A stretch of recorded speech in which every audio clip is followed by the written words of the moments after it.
বন্ধ কারাগারের মতো কোনো এক বন্দি রুমে অবিরামভাবে অনেক মেয়ের কান্না শোনা যাচ্ছে। সাথে শোনা যাচ্ছে কারো কারো গোঙানোর শব্দ। কেমন যেন হালকা আলোর মাঝে কতগুলো নিষ্পাপ জান বাঁচার জন্য ছটফট করছে।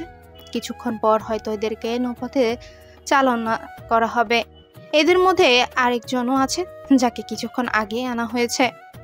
করা ওষুধের ড্রাগস দেওয়াতে তার অবস্থা এখন প্রায় বেহুশের মতো। সে টেরও পাচ্ছে না তার সাথে কি হতে যাচ্ছে। কিছুক্ষণ পর রুমের দরজা খুলে 2-3 জন গার্ড ভেতরে ঢুকে তাদের সবার উপর রাইফেল নিক্ষেপ করে। বাইরে সিরিয়াল ভাবে যাওয়ার নির্দেশ দিল। মেয়েরাও ভয়ে যাওয়া শুরু করে। না গেলে হয়তো তাদের আবার মারধর করবে।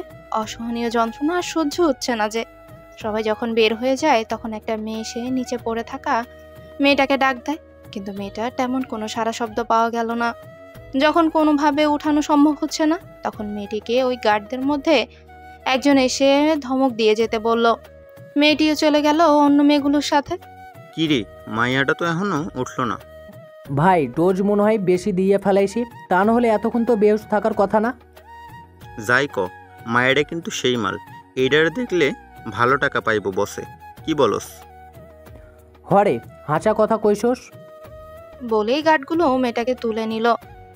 এরপর কাঙ্ক্ষিত মেয়ে গণনার রুমে নিয়ে গেলাম, যেখানে ফাইনাল বাছাই করে বিভিন্ন জায়গায় পাচার করা হবে। আজিয়ানের রাগে মাথা ফেটে যাচ্ছে।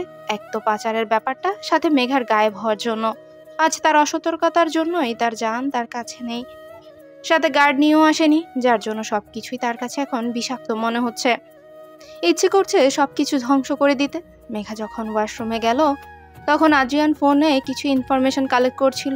এরপর সেসব করার মধ্যেই প্রায় অনেকক্ষণ সময় হয়ে যায়। যখন খেয়াল হয় যে প্রায় 30 মিনিটের উপরে হয়েছে কিন্তু মেঘা আসেনি, তখনই আজিয়ানের ফোন পকেটে রেখে মহিলা ওয়াশরুমের বাইরে দাঁড়িয়ে মেঘার নাম ধরে ডাকা শুরু করে, কিন্তু কেউ সাড়া দেয় না। তাই ভেতরে ঢুকে চেক করে যে কেউই নেই সেখানে। আজিয়ান ভ্রু কুঁচকে কপালে স্লাইড করতে থাকে। এরপর ওয়াশরুম থেকে বের হয়ে আশেপাশে গিয়েও খুঁজে। যখন মেঘার কোনো হদিস পায়নি তখনই কিছুটা খটকা লাগে। যদি তার মনের সন্দেহ সঠিক হয় তাহলে মেঘার জন্য কি ওয়েট করছে তা শুধুমাত্র আর্দ্রিয়ানি জানে। খোঁজ করতে করতে আদ্রিয়ান তার গার্ডদের খবর দেয়, সাথে আসাফ আর তার প্রিয় গার্ড রুশকেও বলে। পুরো হসপিটাল কিছুক্ষণের মধ্যেই ঘিরে ফেলা হয়েছে। এত গার্ড দেখে হসপিটালে সবাই অনেক অবাক হয়েছে, সাথে ভয়ও পাচ্ছে অনেক। কি হচ্ছে কিছুই বোধগম্য হচ্ছে না কারোরই। আসাফ আর রুশ সাথে কয়েকজন গার্ড মিলে চারদিকে খুঁজলেও যখন মেঘার কোনো চিহ্ন পেল না, তখন রুশ সিকিউরিটি রুমে গেল। কিন্তু সিসিটিভি ফুটেজ দেখার জন্য সেখানের গার্ডরাও রাজি হচ্ছিল না। তখন রুশের সাথে থাকা গার্ডরা তাদের বন্দুক দেখিয়ে ফুটেজ কালেক্ট করে। সেখানে সব ফুটেজ থাকলেও মেঘার ওয়াশরুমে যাওয়ার ফুটেজটাই কালেক্ট করতে পেরেছে। কিন্তু আসার সময়ের ফুটেজ তো দূরের কথা, তখনকার সময়েরও সব ব্ল্যাক দেখাচ্ছিল। এরপর তারপরের আরও কয়েকটা ফুটেজ ব্ল্যাঙ্ক। মনে হচ্ছে কেউ ইচ্ছে করে ফুটেজগুলো ডিলিট করেছে, কিন্তু কে? সবকিছুই আজিয়ানকে হস্তান্তর করা হলে আজিয়ানের চোখের মনি রক্তরঞ্জিত ধারণ করে। সামনে থাকা টেবিলে খুব জোরে লাথি মারে, আর তাতে থাকা জিনিসগুলো সবকিছুই ছড়িয়ে ছিটিয়ে যায়। যেই এই কাজটি করেছে সে অত্যন্ত বুদ্ধি নিয়েই করেছে। বলতে হবে আমাকে টক্কর দেওয়ার মতোই ছিল, কিন্তু সে আমার জানের দিকে হাত বাড়িয়ে একদম ঠিক করেনি। তার পরিণাম যে কতটা ভয়ানক হবে সে চিন্তাও করতে পারছে না। রুশ, তাড়াতাড়ি আমার স্পেশাল গার্ডদের খবর দাও আর গাড়ি বের করো। এরপর আজিয়ান গাড়ি করে নিজের গন্তব্যে যেতে থাকে আর রাগে ফুঁসতে থাকে। হালকা ভয়ও পাচ্ছে যদি তার স্নিগ্ধ পরীর কোনো ক্ষতি করে দেয়। না না, এসব কিছু হবে না, তার জানের কিচ্ছু হতে দিবে না। কোনো এক আলিশান বেডরুমে শুয়ে আছে মেঘা, যার কোনো হুঁশ নেই। বেঘরে বেহুশের মতো ঘুমোচ্ছে। তার পাশে রকিং চেয়ারে হেলান দিয়েই তাকিয়ে আছে নেশালো চোখে। দেখার তৃপ্তি মিটাচ্ছে। এই প্রথম তাকে সামনে থেকে দেখছে। এতদিন যাকে দেখার জন্য এত চেষ্টা করলো, সে কিনা তারই আন্ডারের অন্ধকার রাজ্যে ছিল। সে যদি সময় মতো না দেখতো তাহলে তো তার মায়াবতী কোনো এক অন্ধকার রাজ্যে গিয়ে তলিয়ে যেত। ভেবে নিজের প্রতি রাগ বাড়ছে, সাথে সে গার্ডদের উপরও। অবশ্য সে গার্ডগুলো আর বেঁচে নেই, খুবই নির্মমভাবে তাদের মারা হয়েছে। কারণটা হলো তাদের ময়লা হাতে তার মায়াবতীকে স্পর্শ করেছে, সাথে কোন নজরও দেখেছে। তাই তো তাদের অবস্থাটাও দেখিয়ে দিয়েছে সে, বলেই বাঁকা হাসলো। এরপর রকিং চেয়ার থেকে উঠে মেঘার পাশে বসে সামনের চুলগুলো ঠিক করে দিল, যা এতক্ষণ চেহারার সামনে অবাধ্যভাবে হালকা বাতাস উড়ছিল। যাকে সামনে থেকে দেখার জন্য এত দূর থেকে পাড়ি দিলাম, তাকেই দেখার সাধ্য মিলেনি আমার এতদিনে। কিন্তু ভাগ্যের কি বিড়ম্বনা, সে আমার রাজ্যে আগে থেকেই এসে বসে আছে। অবশ্যই এটাতে হয়তো তোমার ভালো হয়নি, তাই না মায়াবতী? ওই কুত্তাগুলো তোমাকে ছুঁয়েছে, ওদের নোংরা হাত তোমার পবিত্রতাকে নষ্ট করেছে, তাই না? তুমি একদম চিন্তা করো না, ওদেরকে আমি একদম ওদের যোগ্য ঠিকানায় পাঠিয়ে দিয়েছি। বলেই সাইকোদের মতো ঘাড় বাঁকা করে হাসতে লাগে। এখন তো তুমি আমার খাঁচায়, আর যেতে দেব না তোমায়। আমার খাঁচা ভাঙা এত সহজ না মায়াবতী, সারা জীবন তোমায় মায়া থেকে কাটাতে চাই গো। আর ওই আদ্রিয়ানকেও দেখতে চাই, তার অবস্থান কোথায়। এসব বলতে বলতে রুম থেকে বের হয়ে গেল আর রেখে গেল ঘুমন্ত মেঘাকে, যে কিনা সবকিছু থেকে অজ্ঞাত। তাকে ঘিরে হচ্ছে এত কিছু, কিন্তু সে তার মতোই ঘুমোচ্ছে।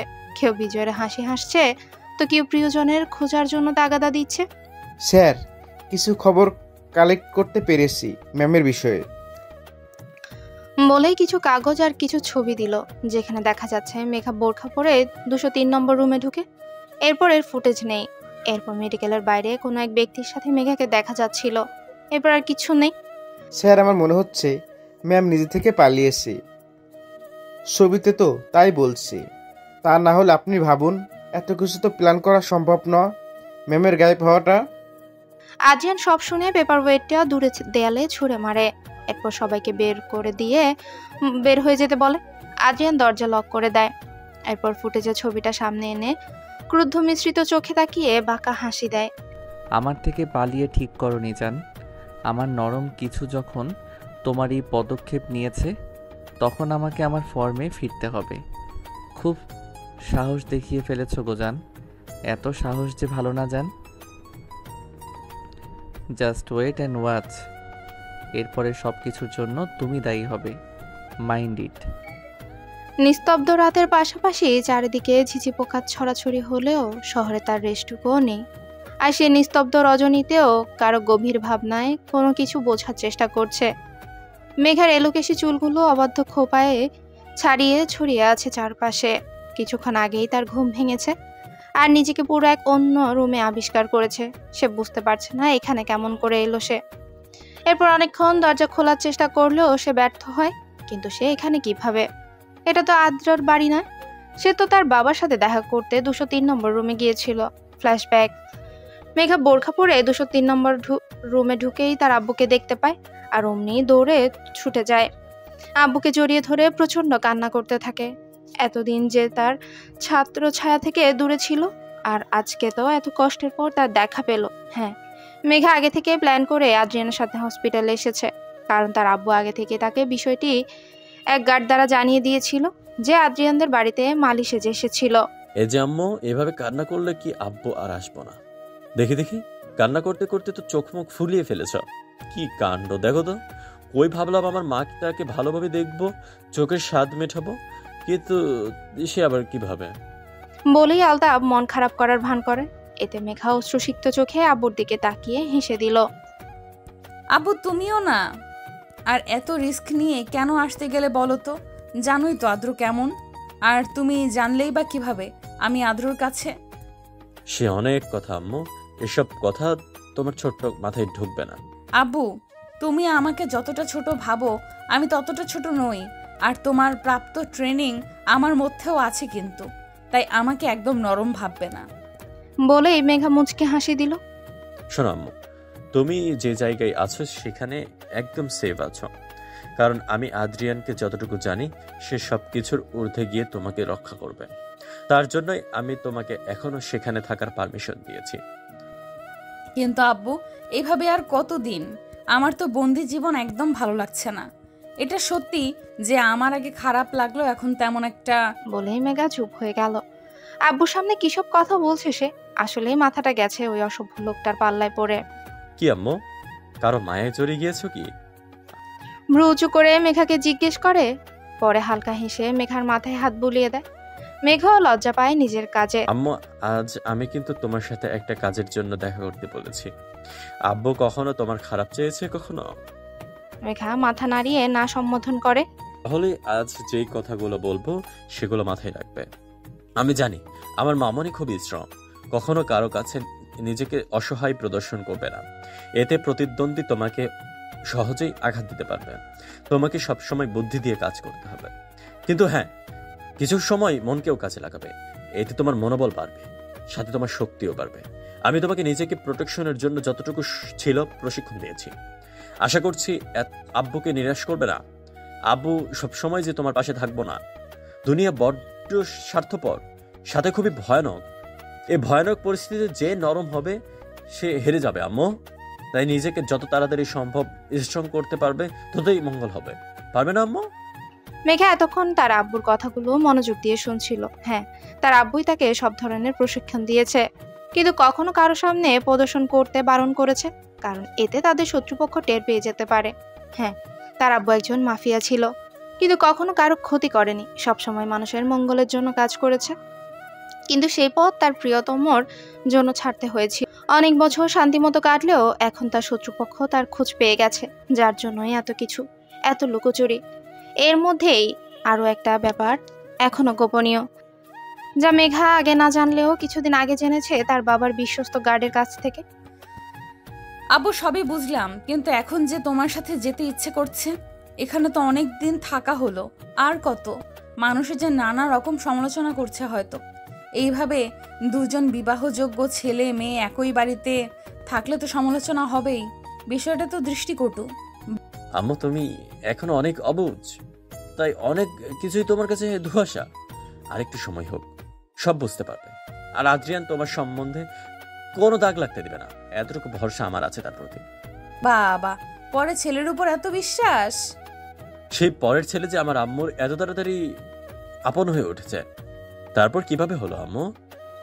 আব্বুর কথায় মেঘা আব্বু থেকে দৃষ্টি সরিয়ে চারিদিকে তাকালো, যেন চোর চুরি করতে গিয়ে ধরা পড়েছে। ঠিক আছে, অনেকক্ষণ হয়েছে এখানে আছি, এখন না গেলে আদ্রিয়ান সন্দেহ করতে পারে। আর আমি কি বলেছি তা যেন মনে থাকে। আর হ্যাঁ, একদম কোনো কান্নাকাটি করবে না। আব্বু সব সময় তোমার আশেপাশে থাকবো, লক্ষ্মী মেয়ের মতো থাকো। আমার কিছু কাজ আছে এখন আম্মু, তা না হয়তো তোমার কে আমার সাথে নিয়ে যেতাম। আমাকে নিয়ে গিয়েই তোমার বাকি কাজ করো।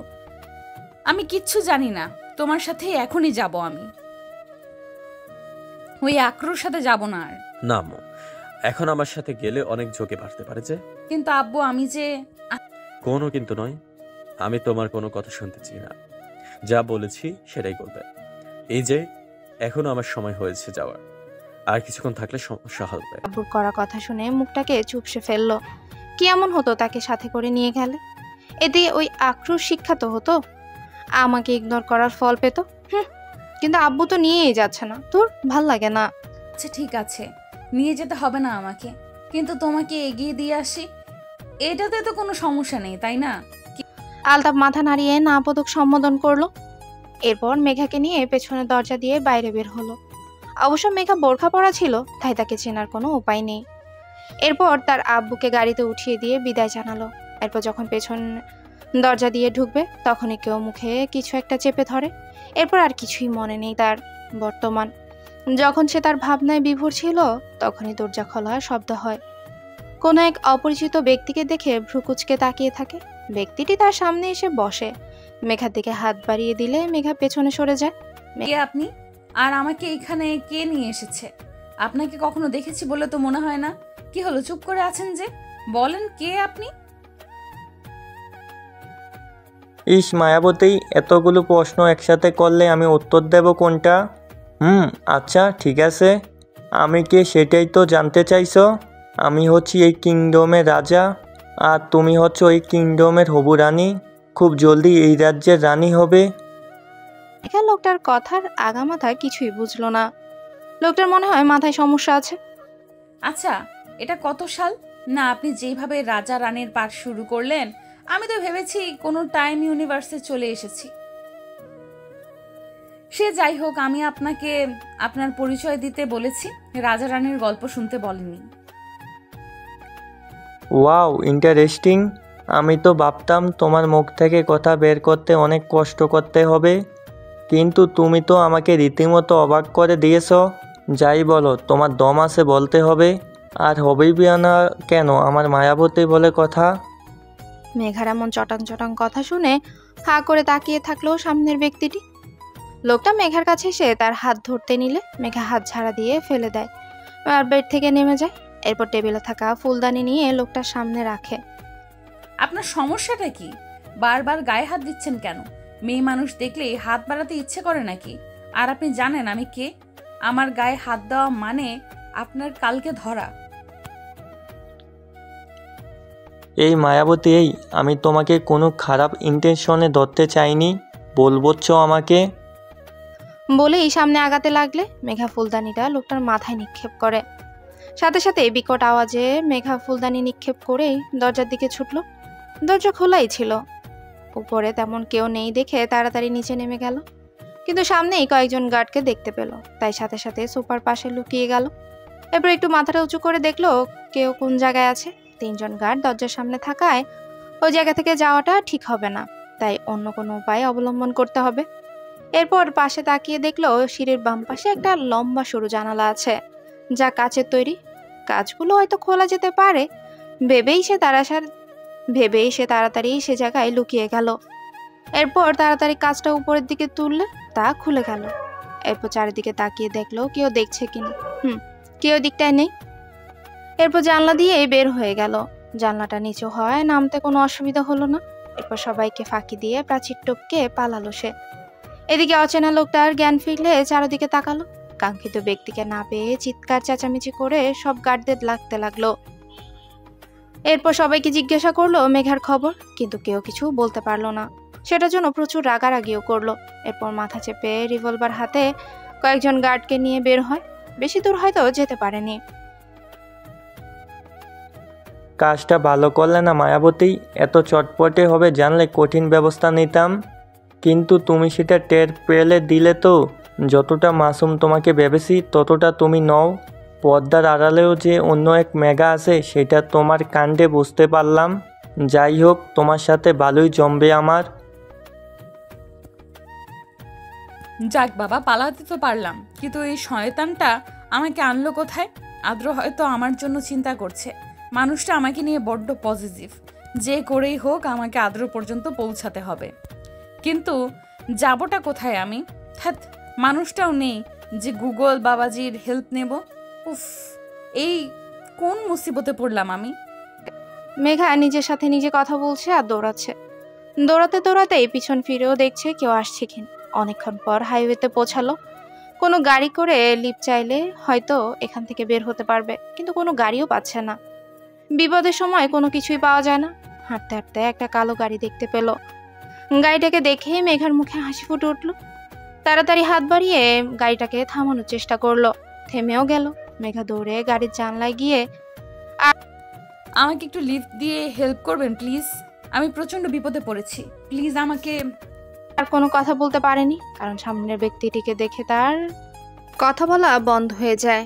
এত তাড়াতাড়ি শয়তান লোকটা যে চলে আসবে ভাবেনি সে। পেছনে আরো 2টো গাড়ি ছিল, যেটা দেখে মেঘার ভয় আরো বাড়তে লাগে। একা ছিল লোকটা, তাই সামলাতে পেরেছে, কিন্তু এখন তো পুরো দল চলে এসেছে। এখন কি করবে? মেঘা এসব ভেবেই তাড়াতাড়ি পেছনের দিকে জঙ্গলে দৌড় মারে। মেঘার কর্মকাণ্ড দেখে মাথায় ব্যান্ডেজ নিয়েই শয়তানি হাসি হাসে অচেনা লোকটা। কোথায় পালাবে মায়াবতী? আমার নাগাল থেকে পালানো বড্ড কঠিন। একবার যখন তোমাকে পেয়েছি তখন দ্বিতীয়বার পালানোর সুযোগ দেব না। বলেই তাড়াতাড়ি গাড়ি থেকে নেমে পেছনের গার্ডদেরও মেঘার পেছনে যেতে বলে। সবাই জঙ্গলের দিকে ছুটে। এদিকে মেঘা দৌড়াতে দৌড়াতে একদম গভীর জঙ্গলে ঢুকে গেল। পেছনে শুকনো পাতার মচমচে শব্দ হচ্ছে অনেক। মনে হয় বেশি দূরে না তারা। মেঘা একটা বড় গাছের আড়ালে লুকিয়ে পড়ে আর আল্লাহকে স্মরণ করতে লাগে। একে তো সারাদিন না খাওয়া, তার উপর এত ধকল। এখন শরীরটাও খুব ক্লান্ত লাগছে, মনে হচ্ছে এক্ষুনি পড়ে যাবে। চোখ বন্ধ করে যখন ঘন ঘন নিঃশ্বাস নিচ্ছে, তখনই কাঙ্ক্ষিত ব্যক্তিটির প্রতিচ্ছবি ভেসে আসলো। হ্যাঁ, আদ্রিয়ান, তার প্রিয় আদ্রিয়ানের প্রতিচ্ছবি। কই আছেন আপনি আদ্র? দেখুন না আপনার স্নিগ্ধ পরি খুব বিপদে পড়েছে। মনে জোর থাকলেও শরীর তো আর চলছে না। প্লিজ তাড়াতাড়ি চলে আসুন না আমার কাছে। আপনার স্নিগ্ধ পরি আপনাকে ডাকছে আদ্র। শুনতে পারছেন কি? মেঘা যখন চোখ বন্ধ করে আদ্রিয়ানকে স্মরণ করছিল তখনই সামনে কেউ এসে দাঁড়ায়। মেঘার মুখেও হাসি ফুটে ওঠে। তার ডাক হয়তো কাঙ্ক্ষিত ব্যক্তিটি শুনেছে। হাসি মুখে এই চোখ খুলে যখন সামনে তাকায় তখন তার মুখে ঘন অমাবস্যা জমে। এদেরও আসার আর টাইম পেল না। কি এক জঘন্য কাণ্ড রে বাবা। একে তো শয়তান লোকটার পাল্লায় পড়ে এই ঘন জঙ্গলে আসা, এখন উপর থেকে সামনের বিপদ। মানুষ হইলে না হয় সামলানো যাইতো, কিন্তু এইসব প্রাণী জাতিদের কিভাবে সামলাবে? সামলানো তো দূরের কথা, সে তো এসব দেখলেই ঘাবড়িয়ে যায়। এসব প্রাণী থেকে যত দূরে থাকা যায় তত ভালো মনে করে সে। আসলে সামনে প্রায় ৬-৭টা বানর, সবাই তার দিকে এগিয়ে আসছে, কিন্তু সে যে দৌড় মারবে তারও তো কোনো উপায় নেই, কারণ চারদিকে থেকেই তো বানররা তাকে ঘিরে ধরেছে। সে কি করবে কিছুই বুঝতে পারছে না। সে চিৎকার করবে দেখে হাত দিয়ে মুখ ধরে রাখছে, যাতে আওয়াজ না হয়। আওয়াজ হলে ওই লোকগুলো তাকে ধরে ফেলবে। প্লিজ তোমরা আমার কাছে আসবে না, দূরে যাও প্লিজ। দেখো আমাকে খেয়ে কিছুই পাবে না, আমি তো একদম শুকনো কাঠি, আমার মাংস একদম টেস্ট নেই। আস্তে আস্তে কথাগুলো বলেই কান্না করতে লাগলো। আদ্র আপনি তাড়াতাড়ি আসুন না, আমাকে এখান থেকে নিয়ে যান। দেখুন না এই সব বানরের দল আমাকে চাবিয়ে চাবিয়ে খাবে, আমি তো মরে যাব। তখন আপনি স্নিগ্ধ পরি বলে কাকেই বা ডাকবেন বলেন? প্লিজ তাড়াতাড়ি আসুন। কথাগুলো বলতে বলতে খুব কান্না করছে, আর বানরগুলো তার পাশেই, কিন্তু কেউ তার শরীর স্পর্শ করছে না। মনে হচ্ছে তাদেরকে নিষেধ করা আছে স্পর্শ করা থেকে, কিন্তু তা মেঘা বুঝলে তো। কি জান, আমাকে স্মরণ করছো? এখন বুঝি আমাকে মনে পড়ছে? কেন, যখন পালিয়েছিলে তখন আমার কথা মনে পড়েনি? এদিকে একটা মেয়েকে সামলাতে পারিস না তোরা? তোদেরকে টাকা দিয়ে রাখি কেন আমি? সব কয়টা অকর্মা ডেকি। বলে অচেনা লোকটা জঙ্গলের ঝাড়ে লাথি মারে, কিন্তু ঝাড়ে কাঁটাযুক্ত ডাল থাকায় পায়ে প্রচন্ড ব্যথা পায়। হঠাৎ করে এসব হয় চোখ মুখ বন্ধ করে, কষ্টটা ভেতরেই রাখে, উপরে প্রকাশ করলো না। খুব কষ্ট দিচ্ছ তুমি মায়াবতী। এই কষ্টের পরিমাণগুলো তোমাকেও বহন করতে হবে যে, শুধু একবার আমার হাতের নাগালে পাই। মনে মনে এসব বলল আর রাগে হিস হিসেতে লাগলো। এরপর গার্ড আর সেই অচেনা লোকটা সামনের দিকে এগোতে লাগে, কিন্তু জঙ্গলের গভীরে এসে পড়ায় সামনে যা আগানোটা ঠিক হবে বলে মনে হচ্ছে না। তাই তো গার্ডরা বাধা দিলে সেই লোকটা বিশ্রী ভাষায় কিছু গালি দিয়ে সামনে আগাতে লাগে। সাথে রিভলভার আর লাইট তো আছেই। তার মায়াবতী যে জঙ্গলে আছে, যদি তার কিছু হয়ে যায় তাহলে তো না আর কিছু ভাবতে পারছে না সে। একে তো মাথায় আঘাত, সাথে পায়েও ব্যথা, এসব নিয়ে সামনে এগিয়ে যাচ্ছে। আদ্র আপনি এসেছেন, প্লিজ এদেরকে সরান না, আমার খুব ভয় করছে যে। বলেই মেঘা কান্না করতে লাগে। আসলেই বানরকে সে প্রচন্ড ভয় পায়। এর কারণও আছে। ছোটবেলায় তার আব্বুর সাথে যখন পাহাড়ি এলাকায় ঘুরতে যায়, তখন হঠাৎ করেই দুটো বানর তার উপর আক্রমণ করে, যার থেকে অনেক আঘাতও পায়। তার আব্বু তখন ফোনে ব্যস্ত ছিল আর অনেকটাই দূরে ছিল, যার জন্য মেঘা চিৎকার শুনতে পারেনি। মেঘার আব্বু ফোন রাখতেই মেঘাকে কাছে না দেখে ভয় পেয়ে যায়। তারপর আশেপাশে খুঁজতে লাগে, কোনো মেয়ে চিৎকার শুনতে পায়। তখনই সাথে সাথে দৌড়ে গিয়ে দেখে যে মেঘা মাটিতে পড়ে আছে আর দুইটা বানর দৌড়ে চলে যাচ্ছে। মেঘার আব্বু দৌড়ে মেঘার পাশে গিয়ে দেখে অনেক জায়গা থেকে রক্ত পড়ছে। তাড়াতাড়ি পাশের ক্লিনিকে নিয়ে যায়। এরপর প্রায় 1 সপ্তাহ হসপিটালে থাকতে হয় তাকে, কিন্তু বানর দেখলে প্রচন্ড ভয় পায় সে। এগুলো তো সরানো যাবে না জান। আমার থেকে পালিয়ে আসার সাহস যখন করেছো, তখন তো তোমার অনেক সাহস হয়েছে।